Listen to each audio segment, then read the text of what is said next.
நமஸ்காரம். திருப்பாவை 8வது பாசுரம். கீழ்வானம் வெள்ளென்றெருமை சிறுவீடு மேவான் பரந்தனகான் மிக்குள்ள பிள்ளைகளும் போவான் போகின்றாரை போகாமல் காத்து உன்னை கூவான் வந்து நின்றோம். கோதுகலமுடைய பாவாய் எழுந்திராய் பாடிப்பறை கொண்டு மாவாய் பிளந்தானை மல்லரை மாட்டிய தேவாதி தேவனை சென்று நாம் சேவித்தால் ஆவாவென்றாராய் தருளேலோர் எம்பாவாய். விளக்கம்.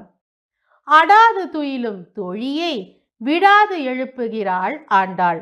அடி தோழி, கீழ்வானம் வெளுத்துவிட்டது, காலை மலர்ந்தது, எருமைகள் எல்லாம் கூட புல்லின் மேலுள்ள பனித்துளிகளில் ஆதவனை கண்டு மேய்ச்சலுக்கு சிறுவீட்டிலிருந்து செல்வதற்கு தயாராகி விட்டன. மற்ற தோழிமார்களும் வந்துவிட்டனர். அவசரமாக நோன்பு நோர்க்கச் சென்றவர்களை உன் பொருட்டு தடுத்து நிறுத்தி உன்னை எழுப்புவதற்காக வந்துள்ளோம். தீதில்லாத குணமுடையவளே, எழுந்திராய். நாம் சென்று கேசி என்ற அசுர குதிரையை கொன்றவனை, மல்லர்களை வென்ற தேவாதி தேவனை சென்று வணங்குவோம். அவனும் கருணையோடு நம்மை அழைத்து அருள் புரிவான் என்பது மேற்கண்ட பாசுரத்தின் விளக்கமாகும். இந்த பாசுரத்தை சேவிப்பவர்களுக்கு குடும்ப ஒற்றுமை மேம்படும்.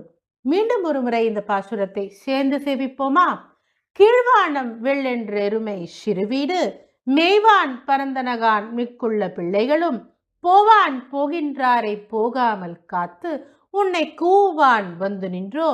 கோதுகலமுடைய பாவாய் எழுந்திராய் பாடிப்பறை கொண்டு மாவாய் பிளந்தானை மல்லரை மாட்டிய தேவாதி தேவனை சென்று நாம் சேவித்தால் ஆவாவென்றாராய் தருளேலோர் எம்பாவாய்.